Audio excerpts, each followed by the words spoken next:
Yes बच्चों, तो फिर हम आगे चलते हैं। सेल मेम्ब्रेन में जो सबसे अच्छा मॉडल, मोस्ट एक्सेप्टेबल मॉडल जिसको पूरी दुनिया ने माना, वो था तरल मोजेक मॉडल। इससे पहले जो भी मॉडल हमने पढ़े बेटा वो सब रिजेक्ट हो गए थे, कंप्लीटली सही मॉडल नहीं थे वो। तो सबसे सही मॉडल पे बात करते हैं जिसका नाम है तरल मोजेक मॉडल। 1972 में सिंगर और निकोलसन ने इस मॉडल को दिया।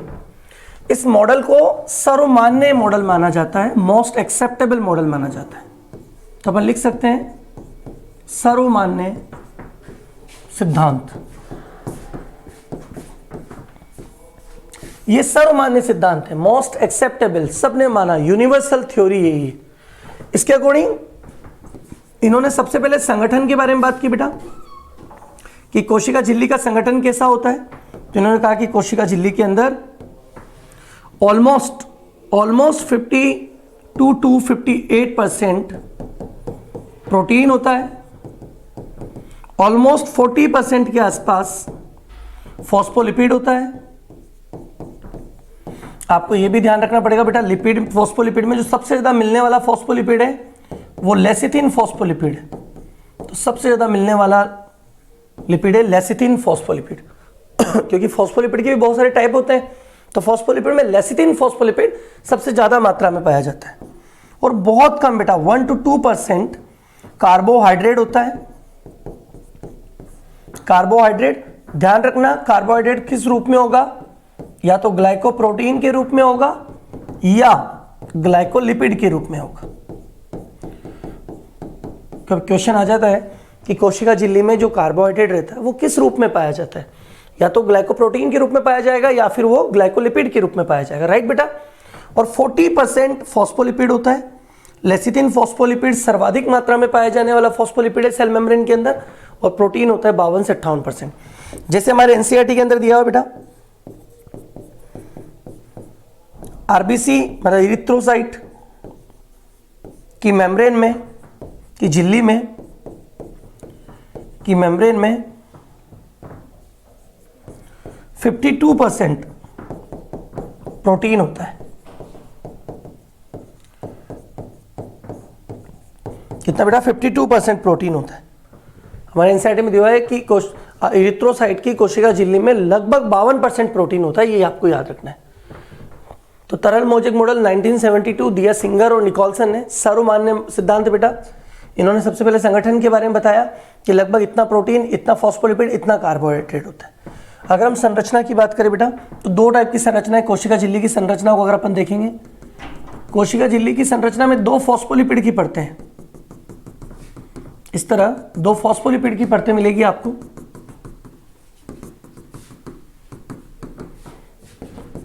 दो फॉस्फोलिपिड की समांतर परतें, पैरेलल, ये सब फॉस्फोलिपिड है बेटा। फॉस्फोलिपिड अर्ध तरल प्रकृति का होता है। अपन लिख सकते हैं यहां दो फॉस्फोलिपिड की परतें, दो फॉस्फोलिपिड की समांतर परतें, पैरेलल लेयर से समांतर परतें। ध्यान रखना, दो फॉस्फोलिपिड की समांतर परतें जो है वो एक कोशिका झिल्ली के अंदर होती है। इसके अंदर अरेंज होते हैं प्रोटीन, इस तरह प्रोटीन अरेंज होते हैं। कुछ प्रोटीन बाहर की झिल्ली में पड़े रहते हैं और कुछ प्रोटीन अंदर की झिल्ली में होते हैं, मतलब अंदर की परत में होते हैं। इस तरह ध्यान रखना, जैसे गुलाब जामुन नहीं पड़े होते वैसे, इसीलिए तो इस मॉडल को गुलाब जामुन मॉडल भी कहा गया। इसका एक नाम और दिया गया, गुलाब जामुन मॉडल।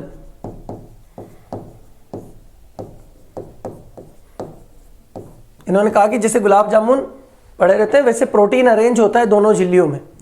कुछ जगह से वाटरमेलन, तरबूज मॉडल भी कहा जाता है कि तरबूज के अंदर जैसे बीज होते हैं ना वैसे प्रोटीन पड़े रहते हैं।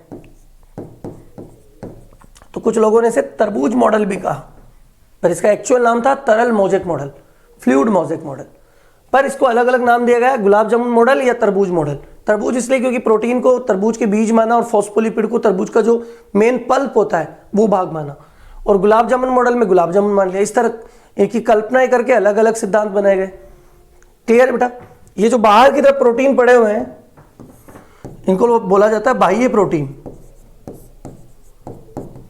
और बाह्य प्रोटीन टोटल प्रोटीन का, ध्यान रखना बेटा, बाह्य प्रोटीन टोटल प्रोटीन का 30% होते हैं, और ये है आंतरिक प्रोटीन।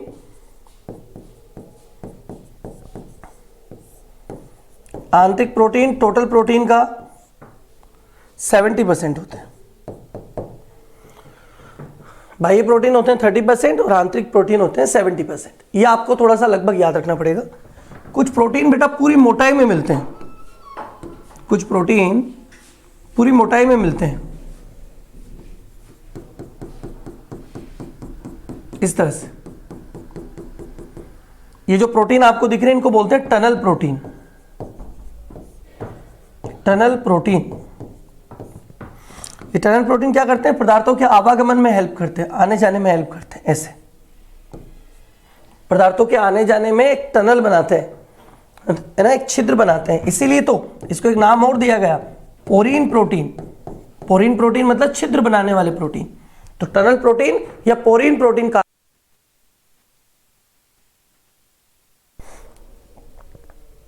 क्लियर है बेटा? तो कोशिका झिल्ली इस तरह की होती है, 2 फॉस्फोलिपिड की परतें और उसमें प्रोटीन पड़े होते हैं बाहर की तरफ, अंदर की तरफ कुछ पूरी मोटाई में होते हैं। मोटाई में होने वाले को टनल या पोरीन प्रोटीन कहते हैं। देखो ये टाइटली अटैच्ड होते हैं, इनको निकालना मुश्किल है। ये बाहर की तरफ होते हैं, इनको निकालना ईजी है। उन्होंने ये भी कहा कि कोशिका झिल्ली में बाहर की तरफ ऐसे कुछ शाखाएं बनी रहेगी, बाहर की तरफ ऐसी कुछ शाखाएं होती है, इनको बोलते हैं शाखा, ब्रांच। अच्छा, ये शाखाएं ध्यान रखना बेटा, ग्लाइकोप्रोटीन या ग्लाइकोलिपिड से बनती है, ग्लाइकोप्रोटीन या ग्लाइकोलिपिड से बनती है, से निर्मित। और इनका काम है बेटा सेल को पहचानना, सेल को पहचानना। एक कोशिका दूसरी कोशिका को पहचान सकती है, एंटीबॉडी एंटीजन को पहचान सकता है, शुक्राणु अंडाणु को पहचान सकता है। किसकी सहायता से? इन शाखाओं की सहायता से। ये बाहर की तरफ होती है कोशिका झिल्ली में, बाहर की तरफ, अंदर की तरफ नहीं, बाहर की तरफ जो लेयर है वहां कुछ शाखाएं मिलेगी, और ये शाखाएं क्या करेगी बेटा? ग्लाइकोप्रोटीन और ग्लाइकोलिपिड से बनी होती है और सेल को पहचानने का काम करती है।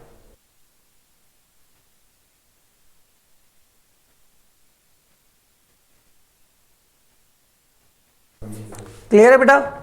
तो 2 फॉस्फोलिपिड की समांतर परतें हैं और इस तरह की एक स्ट्रक्चर आपने बनाई। ये कोशिका झिल्ली की संरचना है, जिसको तरबूज मॉडल, गुलाब जामुन मॉडल और ये सब नाम भी दिए गए, पर एक्चुअल में इसका तरल मोजेक मॉडल इसका नाम है। ठीक है, अब मैं इसमें एक चीज बताता हूं बेटा कि ये जो प्रोटीन पड़े हुए ना, ये ऐसी गति कर सकते हैं। किस प्रकार की गति? इस प्रकार की गति कर सकते हैं, मतलब प्रोटीन ऐसे मूव कर सकते हैं। ये प्रोटीन अपनी जगह पर भी घूम सकते हैं, समझना। ये प्रोटीन कौन सी गति कर सकते हैं? घूर्णन गति कर सकते हैं। ये पार्श्व गति भी कर सकते हैं। पार्श्व का मतलब हो गया साइड में, घूर्णन मतलब घूमना अपनी जगह पर। परंतु ये कभी इधर नहीं आ सकता और ये इधर नहीं जा सकती, ये गति नहीं होती। इस गति को बोला जाता है बेटा फ्लिप फ्लॉप गति, फ्लिप फ्लॉप गति। तो एक पॉइंट तो ये तैयार हो जाता है कि कोशिका झिल्ली के जो प्रोटीन होते हैं, कोशिका झिल्ली के जो प्रोटीन होते हैं वो घूर्णन एवं पार्श्व गति तो कर सकते हैं, लेकिन फ्लिप फ्लॉप गति नहीं कर सकते। मतलब इससे इसमें नहीं जा सकते, इससे इसमें नहीं आ सकते, अपनी जगह पर घूम सकते हैं, इधर उधर जा सकते हैं, मतलब पार्श्व गति हो सकती है, घूर्णन गति हो सकती है, लेकिन फ्लिप फ्लॉप गति नहीं हो सकती। ये हमें ध्यान रखना पड़ेगा, ये चीजें हमें समझनी पड़ेगी। क्लियर है बेटा? कुछ प्रोटीन जो पदार्थों के आने जाने के लिए हेल्प करते हैं उनको बोलते हैं टनल या पोरीन प्रोटीन। फॉस्फोलिपिड की परतें कैसी होती है? समांतर, पैरेलल। अगर मैं इसी फॉस्फोलिपिड की बात करूं, सबसे पहले मैं इस फॉस्फोलिपिड की ही बात करता हूं, जो इसके अंदर आप फॉस्फोलिपिड देख रहे हैं, इसी की बात करता हूं। इसके कारण सेल मेम्ब्रेन, इसके कारण सेल मेम्ब्रेन की प्रकृति अर्ध तरल होती है। कैसी होती है बेटा? अर्ध तरल, quasi fluid, quasi fluid nature. कोशिका झिल्ली का नेचर होता है क्वासी फ्लूइड, अर्ध तरल। तो कोशिका झिल्ली अर्ध तरल किसकी वजह से होती है? फॉस्फोलिपिड की वजह से अर्ध तरल होती है। और अर्ध तरल प्रकृति के फायदे क्या है बेटा? इस गुण के कारण इस गुण के कारण मेम्ब्रेन वृद्धि मतलब ग्रोथ, वृद्धि कर सकती है मेम्ब्रेन, विभाजन सेल डिवीजन कर सकती है, स्त्रावण कर सकती है। तो ध्यान रखना, अगर कोशिका को स्त्रावण करना है, विभाजन करना है, ग्रोथ करनी है या एंडोसाइटोसिस करना है। एंडोसाइटोसिस का मतलब होता है पदार्थों को अपने अंदर ले लेना। कोशिका अगर पदार्थों को अपने अंदर लेना चाहती है, ग्रहण करना, अंतर्ग्रहण करना मतलब एंडोसाइटोसिस। तो अगर कोशिका झिल्ली वृद्धि करती है, विभाजन करती है, स्त्रावण करती है या किसी चीज को अपने अंदर लेती है, ये सब गुण उसकी अर्ध तरल प्रकृति के कारण आते हैं। तो ध्यान रखना, फॉस्फोलिपिड सेल मेम्ब्रेन की प्रकृति को अर्ध तरल बनाता है और अर्ध तरल प्रकृति की वजह से ये सब गुण आते हैं। किसके अंदर? फॉस्फोलिपिड की वजह से कोशिका झिल्ली के अंदर। अच्छा ध्यान रखना, एक कोलेस्ट्रॉल भी होता है कोशिका झिल्ली में, कोलेस्ट्रॉल होता है, कोलेस्ट्रॉल होता है। और कोलेस्ट्रॉल क्या करता है? कोशिका झिल्ली को स्थायित्व देता है, सेल मेम्ब्रेन को स्टेबिलिटी देता है। सेल मेम्ब्रेन को स्थायित्व देना, सेल मेम्ब्रेन को क्या देना बेटा? स्थायित्व देना काम है किसका? कोलेस्ट्रॉल का। और आपको ध्यान रखना पड़ेगा, प्रोकैरियोट में बस यही अंतर है कि प्रोकैरियोट में कोलेस्ट्रॉल नहीं होता है। प्रोकैरियोट की कोशिका झिल्ली में क्या नहीं होता? कोलेस्ट्रॉल नहीं होता। बाकी तो प्रोकैरियोट की कोशिका झिल्ली यूकैरियोट की कोशिका झिल्ली के बिल्कुल समान है। डिफरेंस जो है मैंने पहले भी बताया था कि सेल मेम्ब्रेन दोनों की एक जैसी होती है, प्रोकैरियोट यूकैरियोट की। अंतर आपको समझ में आ गया? यूकैरियोट में कोलेस्ट्रॉल होगा और प्रोकैरियोट में कोलेस्ट्रॉल नहीं होगा। तो ये फॉस्फोलिपिड से रिलेटेड जितनी भी बातें थी वो मैंने आप लोगों को बता दी कि फॉस्फोलिपिड कौन सी प्रकृति करता है, किस प्रकृति के कारण कौन सा गुण उत्पन्न होता है और कोलेस्ट्रॉल क्या काम करता है। उसके बाद बेटा एक और चीज याद रखना पड़ेगा कि सेल मेम्ब्रेन का फॉस्फोलिपिड जो होता है उसके लिए मैं एक लाइन लिख देता हूं बेटा आपको। फॉस्फोलिपिड वो इस तरह की स्ट्रक्चर है, जो मैंने परत बना रखी ना बेटा, वो एक्चुअल में इस तरह का बना देता हूं मैं उसको। उन्होंने कहा कि जो शीर्ष है, जिसको आप जल स्नेही बोलते हो, इसको कहा गया ध्रुवीय। क्या कहा गया बेटा? ध्रुवीय भाग, जल से स्नेह करने वाला। और ये जो पूंछ भाग है, जो जल से विरोध करती है, जल विरोधी होती है, जल से दूर भागती है, इसको कहा गया अध्रुवीय भाग। तो ये भी थोड़ा सा याद रखना कि बाहर की तरफ होता है शीर्ष और अंदर की तरफ होती है पूंछ। जो बाहर की तरफ शीर्ष है उसको जल स्नेही ध्रुवीय भाग माना है और जो अंदर की तरफ पूंछ है उसके जल विरोधी अध्रुवीय भाग माना है। ये बात भी आपको ध्यान रखनी पड़ेगी सेल मेम्ब्रेन के फॉस्फोलिपिड के साथ। क्लियर है बेटा सबका? एक और चीज बेटा, सेल मेम्ब्रेन में लगभग 30 प्रकार के एंजाइम होते हैं।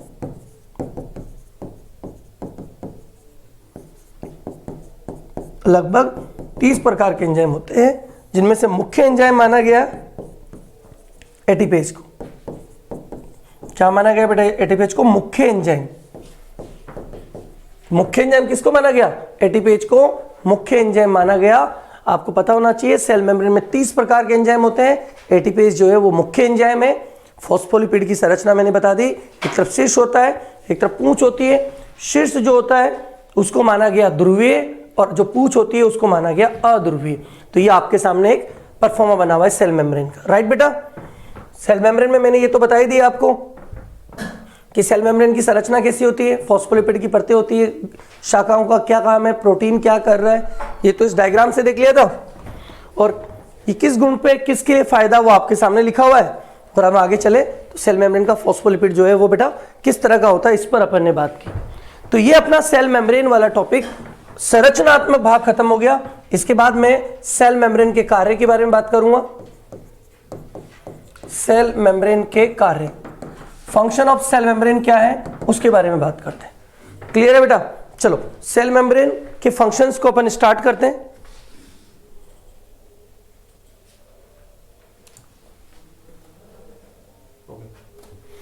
यस बेटा, सेल मेम्ब्रेन के अगर हम कार्य की बात करें तो सेल मेम्ब्रेन का एक जो इंपॉर्टेंट काम है वो है परिवहन करना, ट्रांसपोर्ट करना।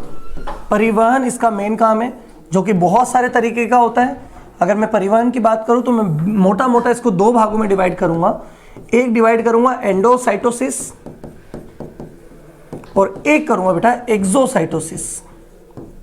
राइट बेटा, एंडोसाइटोसिस का मतलब होता है पदार्थों का सेल में प्रवेश करना, पदार्थों का सेल में प्रवेश करना, कोशिका में प्रवेश करना।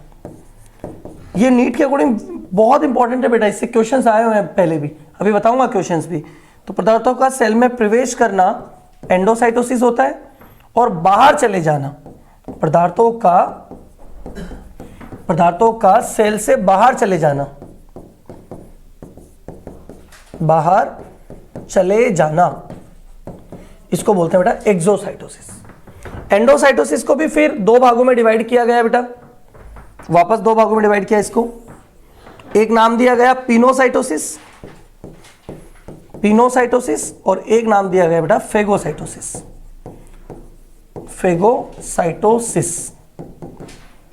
पिनोसाइटोसिस का मतलब बेटा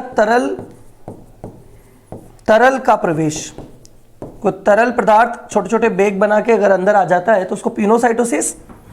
और इसका मतलब है बेटा ठोस पदार्थों का प्रवेश, ठोस पदार्थों का प्रवेश, कोई ठोस भाग हमारे अंदर चला जाए, प्रवेश कर जाए कोशिका में, तो उसको बोलते हैं फेगोसाइटोसिस। ये तो किसके आधार पे था बेटा, पदार्थ के अंदर आने या बाहर जाने के आधार पर परिवहन था, पदार्थों के प्रवेश या बाहर निकलने से संबंधित परिवहन था। अगर मैं ऊर्जा के आधार पर परिवहन को समझाऊं तो ऊर्जा के आधार पर परिवहन दो तीन तरह का होता है, जिसे आपको नाम पता होगा बेटा। एक होता है सक्रिय परिवहन, एक होता है सक्रिय परिवहन। राइट बेटा, सक्रिय परिवहन, एक्टिव ट्रांसपोर्ट, जहां ऊर्जा खर्च होती है, आप सीधा लिख सकते हैं एटीपी खर्च, जहां एटीपी खर्च हो रहे हैं वो सक्रिय परिवहन। और दूसरा जो होता है बेटा वो होता है निष्क्रिय परिवहन, पैसिव ट्रांसपोर्ट, जहां ऊर्जा खर्च नहीं होती, निष्क्रिय परिवहन। अब निष्क्रिय परिवहन दो टाइप का है बेटा, एक तो है विसरण और एक है सुसाध्य विसरण। विसरण और सुसाध्य विसरण, डिफ्यूजन और फैसिलिटेड डिफ्यूजन, विसरण और सुसाध्य विसरण। राइट बेटा, यहां एटीपी खर्च क्यों होते हैं, क्योंकि पदार्थों को सांद्रता प्रवणता से विपरीत, सांद्रता प्रवणता के विपरीत ले जाया जाता है। आप बोलेंगे सर सांद्रता प्रवणता के विपरीत से क्या मतलब है, इसका सीधा सीधा मतलब बेटा कम सांद्रता से ज्यादा की तरफ लिया जाता है। क्योंकि आपको पता है कोई भी पदार्थ अपनी अधिक सांद्रता से कम सांद्रता की ओर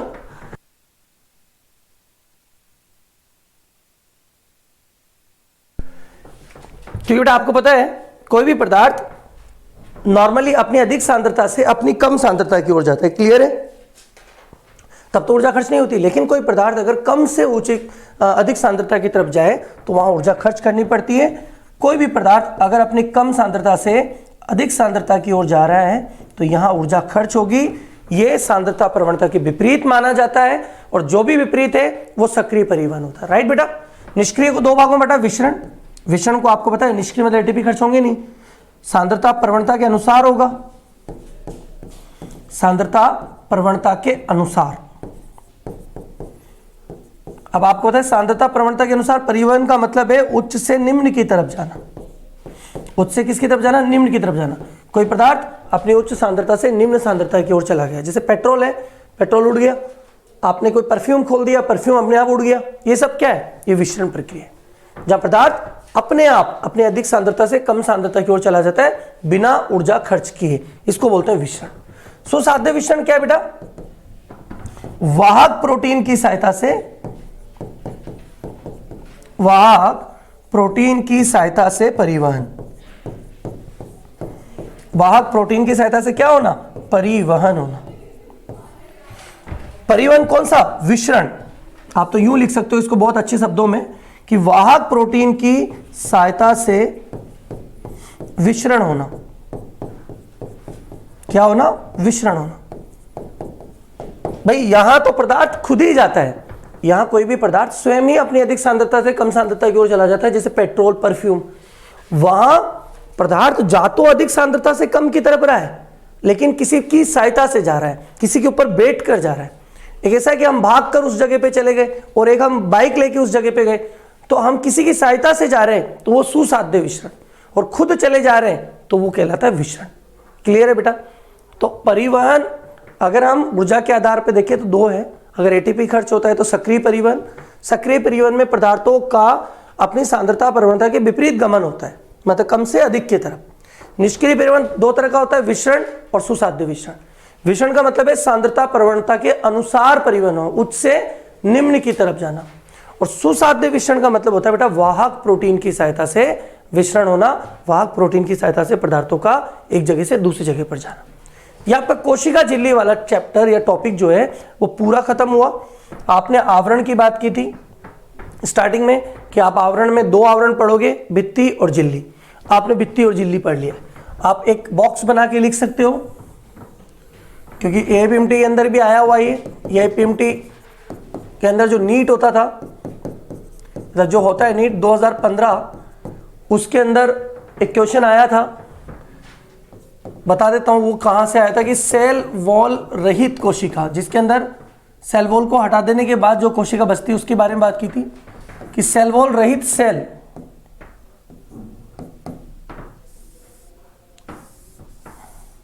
अब इस तरह लिख लीजिए इसको, cell wall less cell known as protoplast cell, protoplast cell. Question आता है कि प्रोटोप्लास्ट कोशिका किसको कहा जाता है? तो आपको याद होना चाहिए बेटा, कोशिका भित्ति रहित कोशिका को प्रोटोप्लास्ट सेल कहा गया, प्रोटोप्लास्ट कोशिका कहा गया। क्वेश्चन आ जाए कि प्रोटोप्लास्ट कोशिका का क्या मतलब है, तो आप समझ जाओगे, क्योंकि सेल वॉल को हटाने के बाद जो अंदर बच जाता है पूरा, वो सब प्रोटोप्लास्ट कहलाता है। तो सेल वॉल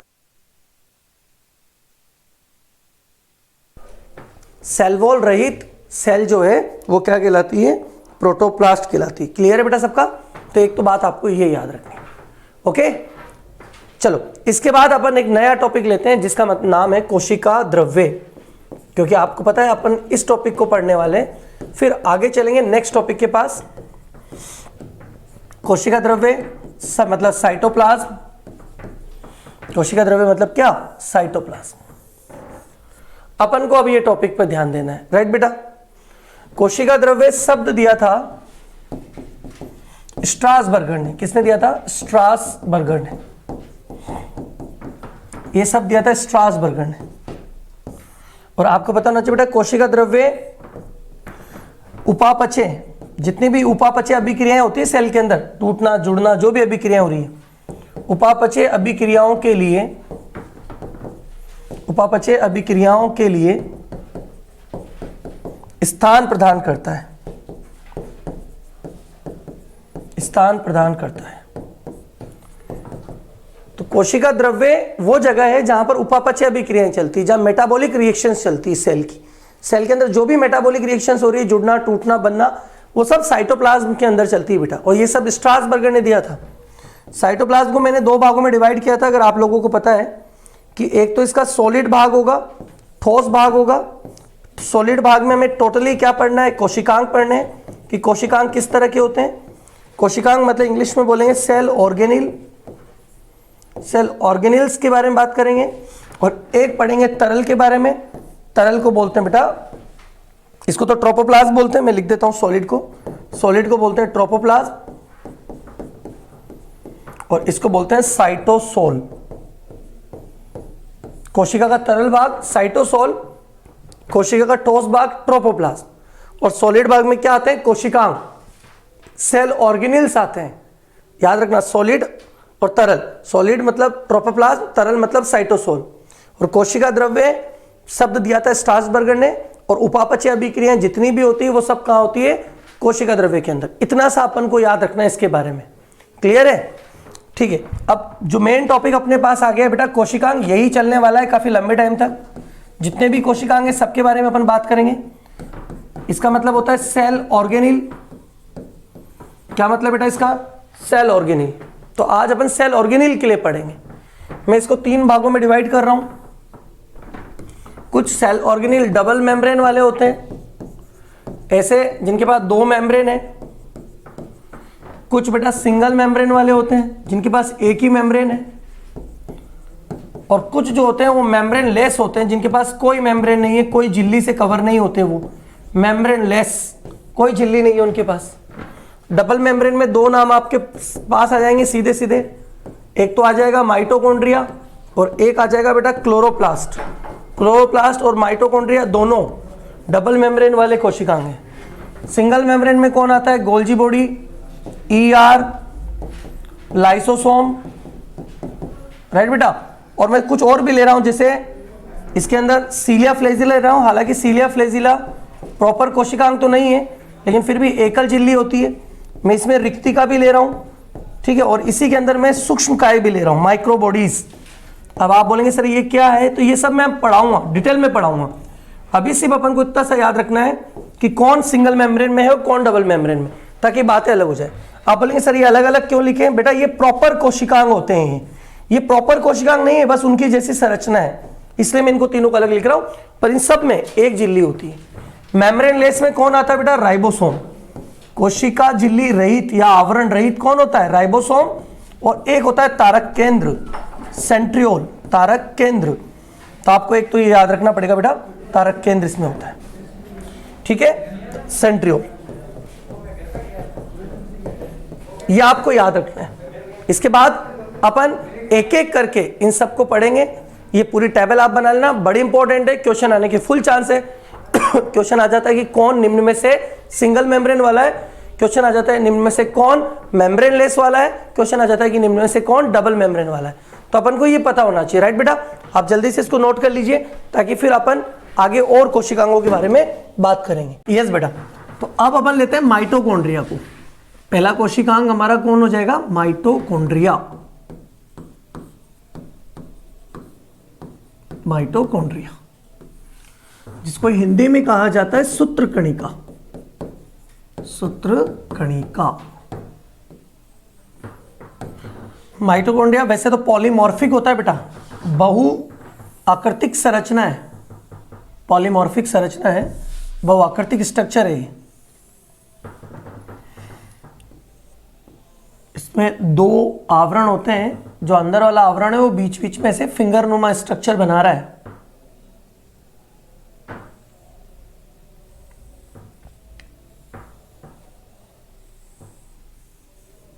इस तरह की संरचना हम बोलते हैं किसको बेटा?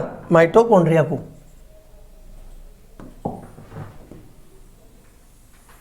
ये बाहर का आवरण,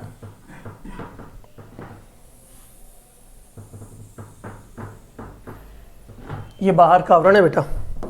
और इसके पास अपना डीएनए भी होता है। ये डीएनए खुद के पास अपना राइबोसोम भी होता है।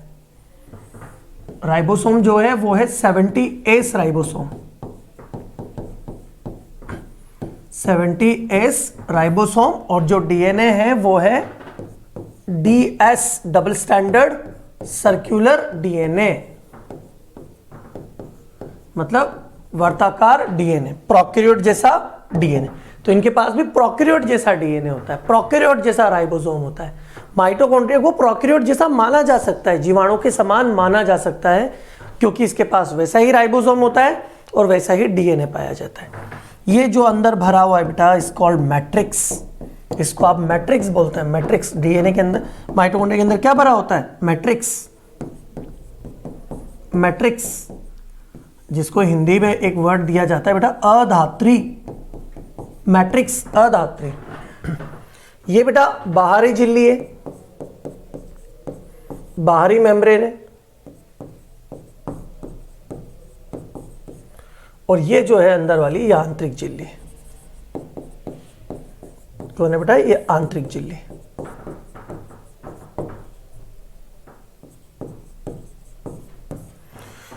बाहरी झिल्ली बेटा ज्यादा पारगम्य होती है, ये थोड़ी कम पारगम्य होती है, ये भी आपको याद रखना है। इसमें लिपिड ज्यादा मिलता है, लिपिड, वसा ज्यादा होती है, लिपिड मोर। ये लिपिड जो है बेटा वो ज्यादा है आंतरिक की तुलना में। बाहरी झिल्ली में वसा, लिपिड ज्यादा होती है आंतरिक की तुलना में। और ध्यान रखना बेटा, बाहरी ज्यादा पारगम्य होगी, अंदर वाली परत की तुलना में। तो दोनों परतों का भी आप एक सीक्वेंस याद रखना। उसके अलावा आप क्या देखेंगे बेटा, आप देखेंगे कि ये जो संरचना है उंगली जैसी, इन संरचना को बोला जाता है क्रिस्टी। क्या कहा जाता है? क्रिस्टी। और ये क्रिस्टी जो शब्द है ये दिया था पेलाडे ने। क्रिस्टी शब्द किसने दिया बेटा? पेलाडे ने। पेलाडे नामक साइंटिस्ट ने क्रिस्टी शब्द दिया था। और इन क्रिस्टी पर ऐसे रैकेट जैसी संरचनाएं लगी रहती है, ऐसे रैकेट जैसी संरचनाएं लगी रहती बेटा। इन रैकेट जैसी संरचना को बोलते हैं ऑक्सीसोम। ऑक्सीसोम, या फिर आप बोल सकते हैं एफ नोड F1 कण, इसको बोलते हैं ऑक्सीसोम या एफ नोड F1 कण। ये रैकेट जैसे स्ट्रक्चर लगी रहती। ये जो स्पेस है बेटा बाहरी और आंतरिक झिल्ली के बीच में, इस स्पेस को कहा जाता है पेरीमाइटोकॉन्ड्रियल स्पेस। पेरीमाइटोकॉन्ड्रियल स्पेस, पेरीमाइटोकॉन्ड्रियल स्पेस कहा जाता है इन दोनों के बीच की जगह को। बाहरी और आंतरिक झिल्ली के बीच में जो स्पेस है वो पेरीमाइटोकॉन्ड्रियल स्पेस। ठीक है बेटा, यहां पर एक अभिक्रिया होगी, लिंक रिएक्शन बोलते हैं अपन, उसको सब पढ़ेंगे आगे। आपके सामने जो डायग्राम बना हुआ है वो डायग्राम है माइटोकॉन्ड्रिया का। दो आवरण, बाहरी और आंतरिक झिल्ली। बाहरी में लिपिड ज्यादा है, ये ज्यादा पारगम्य है, ये थोड़ी कम पारगम्य है। पेरीमाइटोकॉन्ड्रियल स्पेस इन दोनों के बीच की जगह होती है जहां एक अभिक्रिया, लिंक अभिक्रिया चलती है। आंतरिक झिल्ली अंदर की तरफ जो फिंगर जैसी संरचना बना रही है, अंगुली नुमा जो संरचना बना रही है, उनको आप बोलते हैं क्रिस्टी। और क्रिस्टी शब्द दिया पेलाडे ने। इसके अंदर अपना खुद का राइबोसोम होता है और अपना खुद का डीएनए होता है। खुद का डीएनए और खुद का राइबोसोम रख सकता ही। और इसके बाद जो डीएनए है वो डबल स्टैंडर्ड सर्कुलर है। इसके बाद जो राइबोसोम है वो 70S राइबोसोम है। क्लियर है मेरे भाई? तो ये एक डायग्राम आपका हो गया। इससे रिलेटेड और भी पॉइंट है, उस पर अपन बात करते हैं। माइटोकॉन्ड्रिया, अगर कोई पूछ ले कि माइटोकॉन्ड्रिया की खोज का क्रेडिट किसको जाएगा, तो खोज का क्रेडिट मैं दूंगा अल्टमैन को। ठीक है, उन्होंने इसको माइटोप्लास्ट भी कहा। लेकिन ये जो माइटोकॉन्ड्रिया शब्द आप सुन रहे हैं, ये माइटोकॉन्ड्रिया शब्द दिया था एक साइंटिस्ट सी बेंडा ने। सी बेंडा ने। और माइटोकॉन्ड्रिया को वैसे सबसे पहले देखा था कॉलिकर ने। माइटोकॉन्ड्रिया को सबसे पहले किसने देखा? कॉलिकर नामक वैज्ञानिक। कॉलिकर ने कहां देखा था? इंसेक्ट, कीटों के अंदर, इंसेक्ट की रेखित पेशियों के अंदर, स्ट्रेट मसल के अंदर, रेखित पेशियों के अंदर, रेखित पेशियों में, इंसेक्ट की स्ट्रेट मसल्स के अंदर, इंसेक्ट की रेखित पेशियों में सबसे पहले किसने देखा? कॉलिकर ने। शब्द किसने दिया? सी बेंडा ने। और खोज किसने की? अल्टमान ने। आपको ये चीज याद रखेगी, खोज अल्टमान, शब्द सी बेंडा, अनदेखा कॉलिकर ने। क्लियर है मेरे भाई? ये 3 पॉइंट आपको साइंटिस्ट में।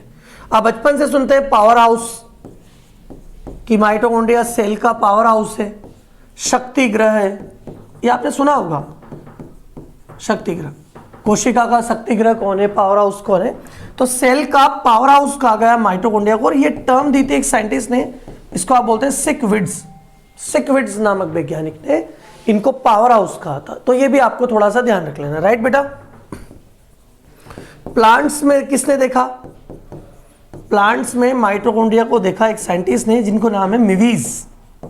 मिवीज नामक वैज्ञानिक ने, मिवीज नामक वैज्ञानिक। पर ये इतना इंपॉर्टेंट नहीं है, आप इन चारों के बारे में ध्यान रखना, इसको ना भी करो तो चलेगा, राइट बेटा? माइटोकॉन्ड्रिया की संख्या सब में वेरियस होती है। कुछ में एक भी होती है, जैसे क्लोरेला शेवाल है, उसमें एक ही माइटोकॉन्ड्रिया है। किसी के अंदर लाखों की संख्या में होती है, जैसे कास्कॉस अमीबा है, उसके अंदर 1 लाख से भी ज्यादा माइटोकॉन्ड्रिया होते हैं। अगर मैं कशेरुकों में बात करूं तो कशेरुकों में सर्वाधिक माइटोकॉन्ड्रिया बर्ड्स, पक्षियों की उड्डयन पेशियों में, पक्षियों की उड्डयन पेशी में मिलता है। उड़ने वाली पेशियों में, जो पक्षियों की फ्लाइट मसल्स होती है, उड़ने वाली पेशियां होती है, उनमें सर्वाधिक मिलता है। अगर मैं कशेरुकों की बात करूं, और वैसे सबको लूं तो एक अमीबा है बेटा, कास्कॉस अमीबा। इस अमीबा में 1 लाख से भी ज्यादा माइटोकॉन्ड्रिया होते हैं, 1 लाख माइटोकॉन्ड्रिया होते हैं। अमीबा जो जीव है इसके अंदर 1 लाख माइटोकॉन्ड्रिया होते हैं। तो अपन देखें क्योंकि एक कोशिकीय जीव बेटा, तो ये भी अपन को ध्यान रखना पड़ेगा। ठीक है, तो खोज किसने की? एल्टमैन ने। शब्द किसने दिया? बेंडा ने। देखा किसने? कॉलिकर ने। पावर हाउस किसने कहा? सिकविड्स ने। प्लांट्स में किसने देखा? मिवीज ने। कशेरुकों में सर्वाधिक माइटोकॉन्ड्रिया किसमें मिलते हैं? पक्षियों की उड्डयन पेशियों में। अगर हम ओवरऑल बात करें तो इस अमीबा में सर्वाधिक होते हैं। अगर एक नॉर्मल सेल की बात करें, एक सामान्य कोशिका की बात करें, तो एक सेल में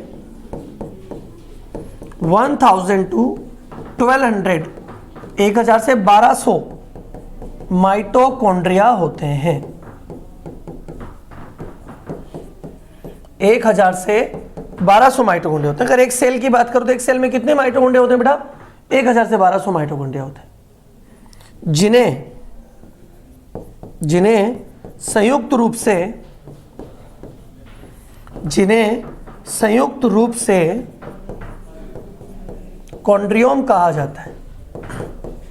क्या कहा जाता है बेटा? कॉन्ड्रियोम कहा जाता है।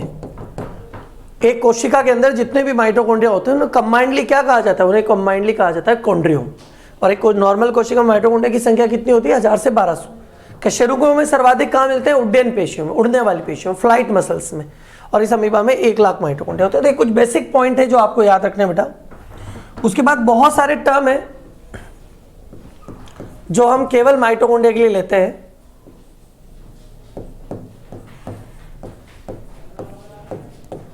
जो ओनली माइटोकॉन्ड्रिया के लिए लिए जाएंगी, जैसे सेल का सेकेंड लार्जेस्ट सेल ऑर्गेनिल, मतलब कोशिका का दूसरा बड़ा कोशिकांग कहा जाता है इसको। कोशिका का सेकेंड लार्जेस्ट ऑर्गेनिल कहा जाता है इसको। लेकिन मैं यूं बोलूं कि एनिमल सेल, तो एनिमल सेल का लार्जेस्ट सेल ऑर्गेनिल मतलब बेटा कोशिकांग, कि कोशिका का तो दूसरा बड़ा सेल ऑर्गेनिल है। क्योंकि आपको पता है, मैं यही लिख देता हूं, हरित लवक क्लोरोप्लास्ट सबसे बड़ा माना जाता है। हरित लवक सबसे बड़ा होता है, हरित लवक सबसे बड़ा, क्लोरोप्लास्ट सबसे बड़ा है। और सेकंड नंबर पे जो आता है, वो सेकंड नंबर पे कौन आता है बेटा? माइटोकॉन्ड्रिया आता है। लेकिन एनिमल सेल में तो क्लोरोप्लास्ट होगा नहीं, तो एनिमल सेल में सबसे लार्जेस्ट कौन हो गया? एनिमल सेल में सबसे लार्जेस्ट हो गया माइटोकॉन्ड्रिया। ठीक है, तो कोशिका का second largest cell organelle mitochondria को बोलोगे। पहले नंबर पे कौन आता है? हरित लवक। और एनिमल सेल का सबसे लार्जेस्ट ऑर्गेनिल कौन है? वो है बेटा माइटोकॉन्ड्रिया, क्योंकि वहां हरित लवक नहीं होता। कोशिका का, सेल का सबसे सक्रिय कोशिकांग, सेल का सबसे सक्रिय कोशिकांग, कोशिका का सबसे सक्रिय कोशिकांग माइटोकॉन्ड्रिया, मोस्ट एक्टिव ऑर्गेनिल है बेटा ये। उसके अलावा बैटरी ऑफ सेल बोला जाता है इसको, मतलब सेल की बैटरी, कोशिका की बैटरी कहा जाता है इसको, बैटरी ऑफ सेल। उसके अलावा आप एटीपी फैक्ट्री बोल सकते हो इसको, ATP factory, ATP factory of cell भी यही। कोशिका की एटीपी फैक्ट्री किसको कहा जाता है? सेल की एटीपी फैक्ट्री कहा जाता है माइटोकॉन्ड्रिया को। कोशिका की बैटरी किसको कहा जाता है? माइटोकॉन्ड्रिया को। सबसे मोस्ट एक्टिव ऑर्गेनिल, सबसे सक्रिय कोशिकांग कौन है? Mitochondria. Second largest mitochondria, animal में सबसे लार्जेस्ट माइटोकॉन्ड्रिया। तो ये सब टर्म किसके लिए यूज होगी? माइटोकॉन्ड्रिया के लिए टर्म यूज होगी। पावर हाउस आपने लिखा ही दिया, mitochondria power house of cell बोलते हैं इसको, आपको पता है, पावर हाउस ऑफ सेल, कोशिका का शक्ति गृह कहा जाता है माइटोकॉन्ड्रिया। क्लियर? उसके अलावा बेटा कुछ बातें हैं जो माइटोकॉन्ड्रिया और क्लोरोप्लास्ट दोनों के लिए है। माइटोकॉन्ड्रिया प्लस क्लोरोप्लास्ट दोनों के लिए आप यूज कर सकते हो एक साथ। हालांकि आपने क्लोरोप्लास्ट तो अभी पढ़ा नहीं, लेकिन जब क्लोरोप्लास्ट पढ़ोगे तो आपको पता चलेगा कि क्लोरोप्लास्ट के पास भी अपना डीएनए और अपना राइबोसोम होता है, जैसे कि माइटोकॉन्ड्रिया के पास होता है। ठीक है, दोनों के पास, तो इनके लिए कुछ कॉमन बातें कही गई। क्या कॉमन बातें कही गई बेटा? कि दोनों अर्ध स्वायत्त कोशिकांग हैं।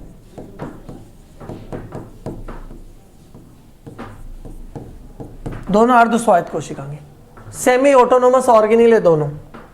अर्ध स्वायत्त का इंग्लिश वर्ड है सेमी ऑटोनोमस। सेमी ऑटोनोमस मतलब जो अपना ध्यान खुद रख सकते हैं कुछ तरीके से।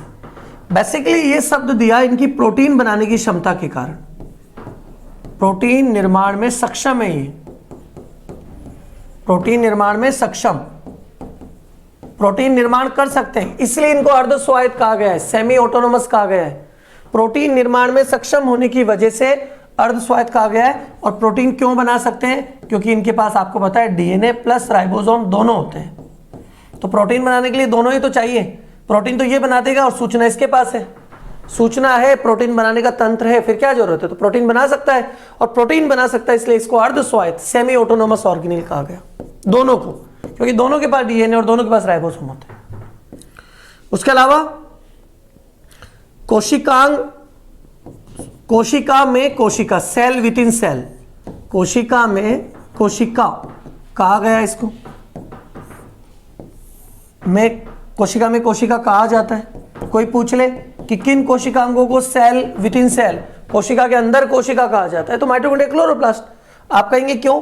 क्योंकि बेटा ये कोशिकांग होने के बाद भी अपने अंदर राइबोसोम रखता है, और राइबोसोम रखना एक कोशिकांग का लक्षण नहीं है, एक कोशिका का लक्षण है। इसलिए ये कोशिका के अंदर कोशिका जैसा व्यवहार करते हैं, ये अपन को याद रखना पड़ेगा, कोशिका में कोशिका कहा जाता है। तीसरा बेटा, दोनों को प्रोकैरियोट के समान माना जाता है, दोनों को प्रोकैरियोट के समान माना जाता है, दोनों को प्रोकैरियोट के समान माना जाता है। आप बोलेंगे सर प्रोकैरियोट के समान क्यों? भाई इन खासियत की वजह से, सेम डीएनए, वैसा ही तो डीएनए इनके पास होता है जैसे प्रोकैरियोट के पास है, दोनों के पास वही वर्ताकार डीएनए मिलता है, माइटोकॉन्ड्रिया के पास भी और क्लोरोप्लास्ट के पास भी। सेम राइबोसोम, वैसा ही राइबोसोम है 70S 80S something, same DNA same ribosome, clear बेटा? और आगे आप देखोगे सेम डिवीजन, विभाजन भी सेम होगा, सेम डिवीजन विभाजन भी सेम होगा, वैसा ही डीएनए, वैसा ही राइबोसोम और वैसा ही डिवीजन। इन तीनों क्वालिटी की वजह से आप इनको किनके समान मान लेंगे? प्रोकैरियोट के समान मान लेंगे।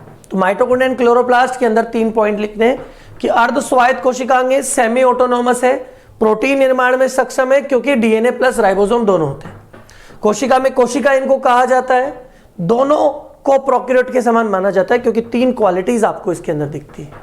ओके बेटा, तो एक तो आपको ये तीनों पॉइंट याद रहना चाहिए। माइटोकॉन्ड्रिया प्लस क्लोरोप्लास्ट के बारे में आप क्या कहना चाहते हो वो आपके पास लिखा हुआ है, दोनों के लिए कॉमन है। तो माइटोकॉन्ड्रिया के लिए मैंने कुछ पॉइंट्स बताए, कुछ इंपॉर्टेंट पॉइंट और बता देता हूं मैं, आपको याद रखना चाहिए ये पॉइंट्स अगर आप माइटोकॉन्ड्रिया पढ़ रहे हैं तो, कि जो स्तनधारी जीव है, स्तनधारी सेल, मैमल सेल, स्तनधारियों की सेल के माइटोकॉन्ड्रिया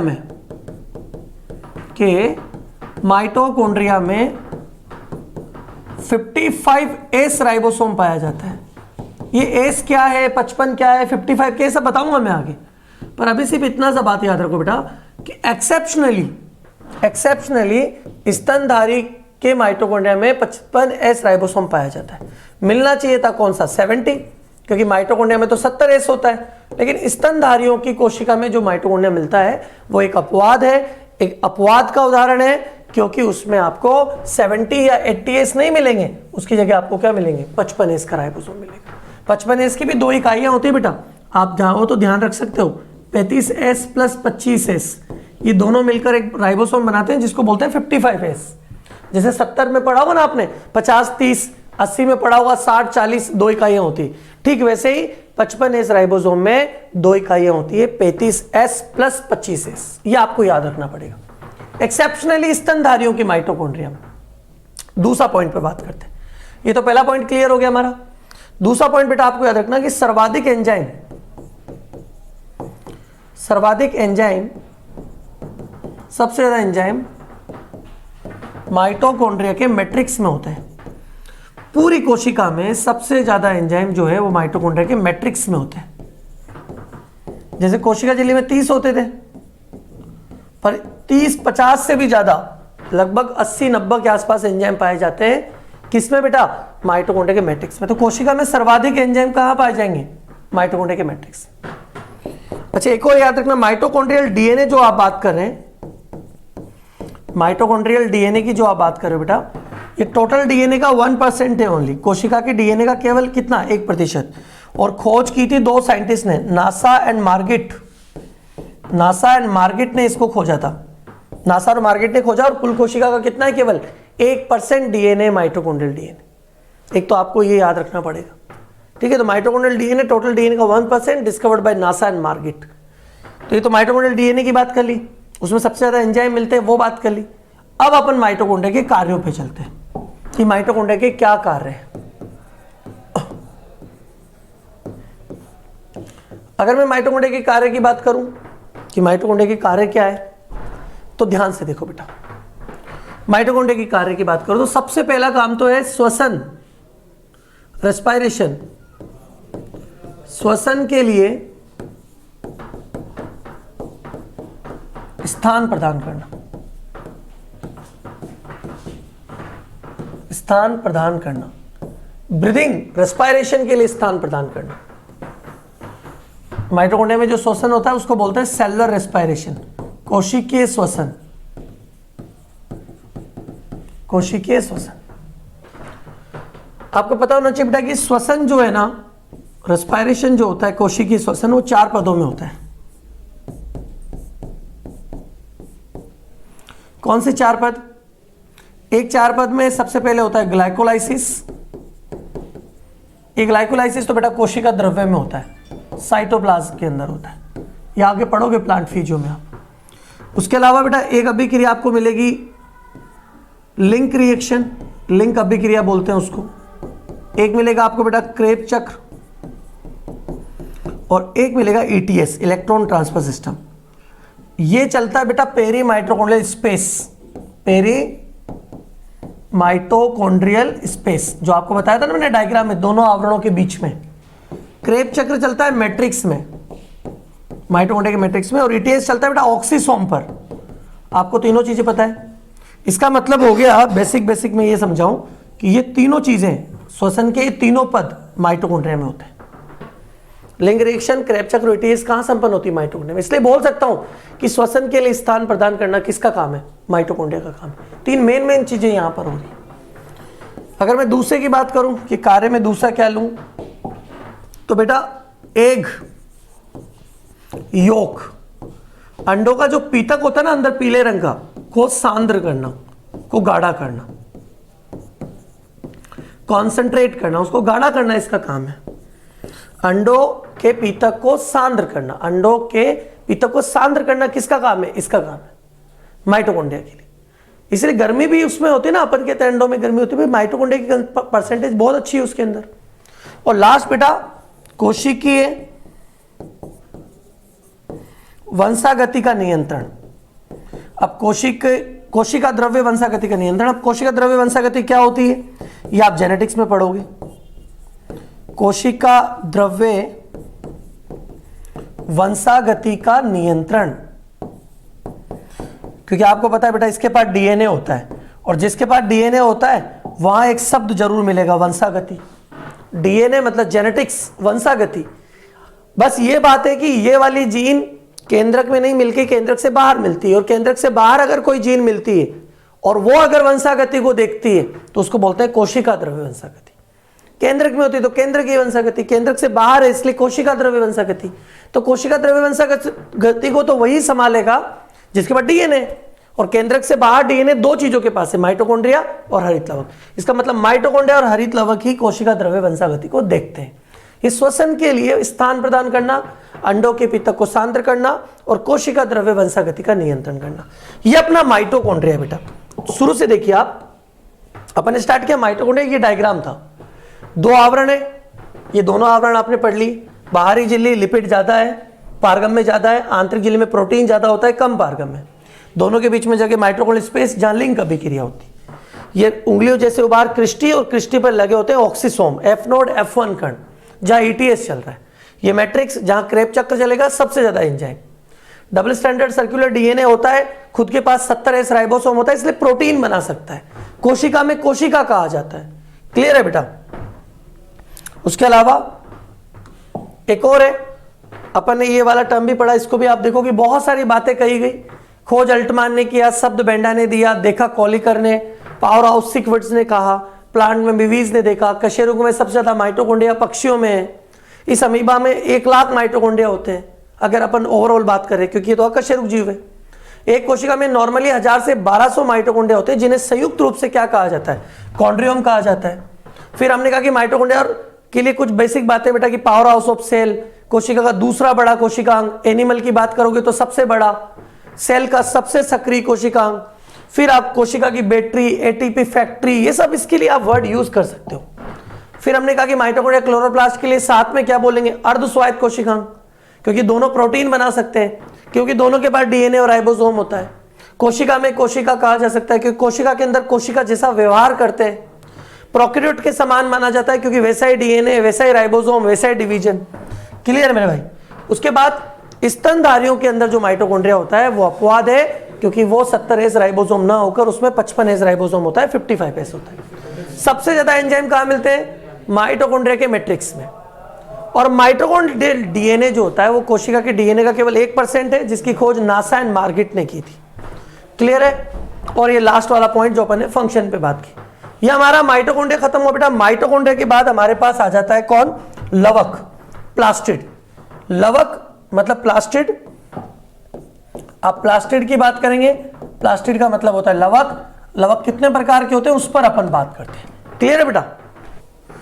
तो अपन पढ़ रहे हैं लवक, प्लास्टिड, राइट। सबसे पहले बात की, ये जो प्लास्टिड टर्म है, ये जो शब्द है, ये दिया था एक साइंटिस्ट हैकल ने। किन्होंने दिया था बेटा? हैकल ने। और plastid only found in plant, only found in plant, केवल प्लांट्स में मिलते हैं, केवल पादपों के अंदर मिलते हैं। एनिमल सेल में ये एब्सेंट होता है। प्लास्टिड कहाँ? केवल प्लांट सेल में मिलता है, एनिमल सेल में एब्सेंट होता है, राइट बेटा।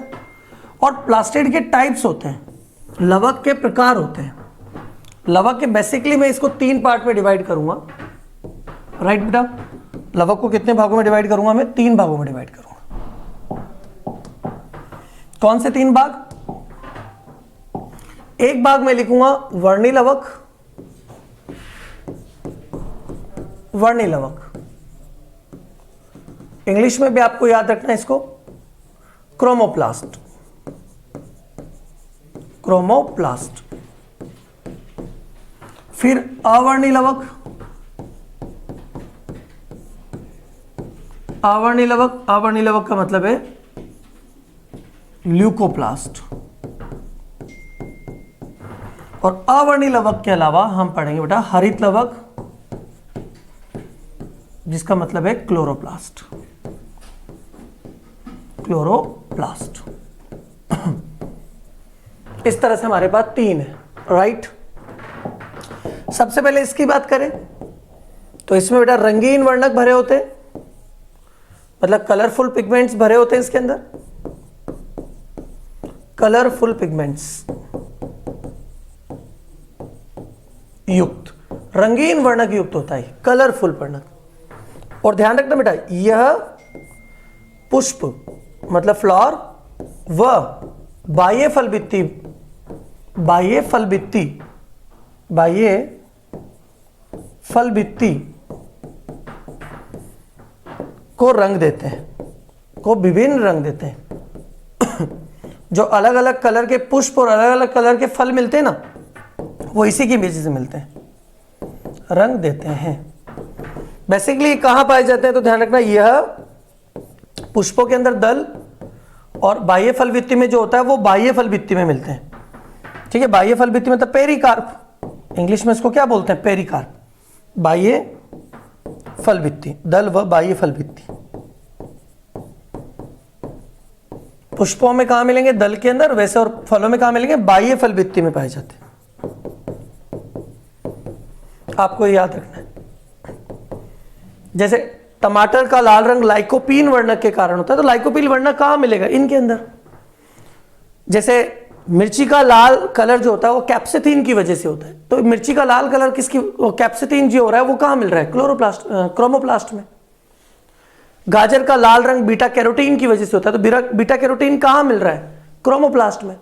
या ऑरेंज का कलर हल्का सा ऑरेंज येलो कलर है, वो विभिन्न प्रकार के कैरोटिनॉइड वर्णकों के कारण हो रहा है, जेंथोफिल वर्णकों के कारण हो रहा है। वो सब कहां पाए जाते हैं? वर्णिलवक। तो अलग अलग कलर जो मिल रहे हैं फलों को या पुष्पों को, वो सब इसकी वजह से मिलते हैं। यहां हम देखिए बेटा, तो इसके पास स्टोर फूड होता है, संचित भोजन होता है, इसके पास स्टोर फूड उपस्थित, इसके पास संचित भोजन होता है, लेकिन वर्णक कुछ नहीं होते वर्णक एब्सेंट, कोई वर्णक नहीं होता इसके अंदर, और वर्णक एब्सेंट होने की वजह से ही इसको ल्यूकोप्लास्ट अवर्णिलवक माना है। अब भोजन कौन सा है इसके पास, ये भी एक बड़ा मुद्दा है। अगर भोजन के आधार पर हम डिवाइड करें बेटा, तो ये 3 तरह का होता है। ल्यूकोप्लास्ट 3 तरह का होता है, ये वर्ड याद रखना, एमाइलोप्लास्ट, अगर इसके अंदर क्या भरा हुआ है? स्टार्च, कार्बोहाइड्रेट, स्टार्च या कार्बोहाइड्रेट भरा है तो। एल्यूरोप्लास्ट, एल्यूरोप्लास्ट आप इसको कब बोलोगे? जब इसके अंदर क्या भरा हुआ है? प्रोटीन भरा हुआ है। इसके अंदर अगर प्रोटीन भरा हुआ है तो एल्यूरो। एंड इलियोप्लास्ट, आप इलियोप्लास्ट इसको कब बोलेंगे? जब इसके अंदर भरी हो फेट, लिपिड, इसके अंदर जब लिपिड भरी हो तो इसको बोला जाता है इलियोप्लास्ट। अमाइलोप्लास्ट, एल्यूरोप्लास्ट, इलियोप्लास्ट 3 तरह के लवक है जो अवर्णिकीय टाइप है। क्या उनके अंदर संचित भोजन है? इसके आधार पर अपन इसको 3 पार्ट में डिवाइड किया है। हरित लवक के अंदर आपको याद रखना पड़ेगा बेटा कि हरित लवक के अंदर प्रकाश संश्लेषी वर्णक भरे होते हैं। प्रकाश संश्लेषी वर्णक भरे होते हैं, ऐसे वर्णक जो प्रकाश संश्लेषण में भाग लेते हैं वर्णक होते हैं। तो जिनके पास प्रकाश संश्लेषी वर्णक होते हैं उसको आप बोलते हैं हरित लवक। क्लियर है बेटा? जिसके पास भोजन है अवर्णी लवक, और जिसके पास रंगीन वर्णक है वो वर्णी लवक। तो 3 प्रकार के प्लास्टिड आपने डिवाइड किए, करेक्ट। उसके बाद आप एक चीज याद रखना बेटा, एक वर्ड और आएगा, इटियोप्लास्ट। इटियोप्लास्ट आप ब्रैकेट में उसका हिंदी नाम लिख सकते हैं, पांडुरित लवक। पांडुरित लवक मतलब लाइट की एब्सेंस में पाए जाते हैं ये, प्रकाश की अनुपस्थिति में, प्रकाश की अनुपस्थिति में निर्मित, प्रकाश की अनुपस्थिति में निर्मित हो जाते हैं, बनते दूसरों से ही, जैसे क्लोरोप्लास्ट, क्रोमोप्लास्ट, ये रूपांतरित हो जाते हैं। और ध्यान रखना इनमें भोजन या वर्णक नहीं होते, रिक्त होते हैं, ये रिक्त पड़े होते हैं। जैसे बेटा पत्थर वत्थर उठाते तो नीचे घास नहीं मिलती अपन को, कलरलेस घास जिसमें कोई रंग नहीं होता, रंगहीन घास, वो इटियोप्लास्ट की वजह से ही, क्योंकि सब लवक इटियोप्लास्ट में कन्वर्ट हो गए, प्रकाश की अनुपस्थिति में निर्मित होते हैं और इनमें भोजन या वर्णक बिल्कुल नहीं पाया जाता। तो ये इटियोप्लास्ट वाला बात आप याद रखना। क्लियर है बेटा? हमारा जो मेन टॉपिक है वो है क्लोरोप्लास्ट। क्लोरोप्लास्ट, हरित लवक। ये जो हरित लवक शब्द आप सुन रहे हैं बेटा, ये दिया था एक साइंटिस्ट इरेरा ने, इरेरा। और क्लोरोप्लास्ट की खोज का क्रेडिट जाता है सिम्पर को, सिम्पर। अगर कोई साइंटिस्ट बेस्ड क्वेश्चन आता है तो हम आंसर कर सकते हैं। हायर प्लांट्स की बात करो बेटा, उच्च प्लांट की बात करो, उच्च पादपों की बात, जैसे एंजियोस्पर्म, जिम्नोस्पर्म, तो उच्च पादपों में अंडाकार, तस्तरी नुमा, अंडाकार मतलब तस्तरी नुमा, अंडाकार मतलब तस्तरी नुमा क्लोरोप्लास्ट होते हैं, तस्तरी नुमा क्लोरोप्लास्ट होते हैं अंडाकार। बाकी अलग अलग स्पाइरो वगैरह में सर्पिल मिलता है, यूग्लिना में कप शेप, ग्रिडल शेप मिल रहा है, क्लेमाइडोमोनास में कप शेप मिल रहा है। तो अलग अलग आकृति के क्लोरोप्लास्ट होते हैं, लेकिन जो हायर प्लांट्स है उसमें या तो अंडाकार या डिस्क शेप तस्तरीनुमा क्लोरोप्लास्ट होते हैं। अगर अपन क्लोरोप्लास्ट का डायग्राम देखें बेटा, तो क्लोरोप्लास्ट के पास खुद के पास 2 आवरण है। आप लोगों को अच्छे से पता है कि क्लोरोप्लास्ट में 2 आवरण युक्त कोशिकाएं, मैं लिस्ट बना चुका हूं पहले।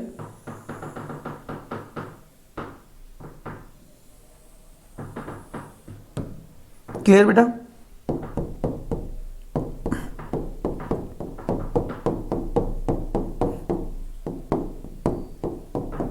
ये जो अंदर भरा हुआ है इसको बोलते हैं स्ट्रोमा। क्या है बेटा? ये स्ट्रोमा।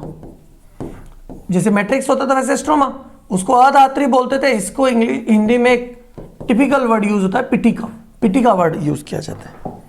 क्लियर बेटा? अंदर भरे होते हैं ऐसे।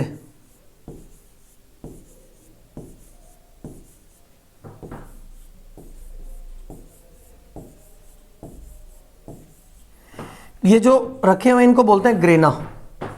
क्या है बेटा? ये ग्रेना। और ग्रेना की अगर एक इकाई की बात करो, जैसे ये एक यूनिट है बेटा ग्रेना की, तो इसको बोला जाता है थाइलेकोइड। इसको बोला जाता है थाइलेकोइड या ग्रेनम। थाइलेकोइड या ग्रेनम बोला जाता है इसको। और दो ग्रेना को जो जोड़ता है आपस में, दो ग्रेना को जो आपस में जोड़ रहा है, इसको बोलते हैं स्ट्रोमल थाइलेकोइड। स्ट्रोमल थाइलेकोइड, दो ग्रेना को जोड़ने वाला थाइलेकोइड स्ट्रोमल थाइलेकोइड। यहां बेटा ग्रुप ऑफ पिगमेंट्स होते हैं ग्रेना पर, पिगमेंट का समूह, वर्णकों का समूह। वर्णकों का जो समूह ग्रेना पर मिलता है बेटा उसको बोलते हैं क्वांटासोम। क्वांटासोम। और एक क्वांटासोम के अंदर बेटा 200 से 300 पिगमेंट का एक समूह होता है। 200 से 300 वर्णक मिलकर बनाते हैं क्वांटासोम, वर्णकों का समूह जो ग्रेना पर मिलता है।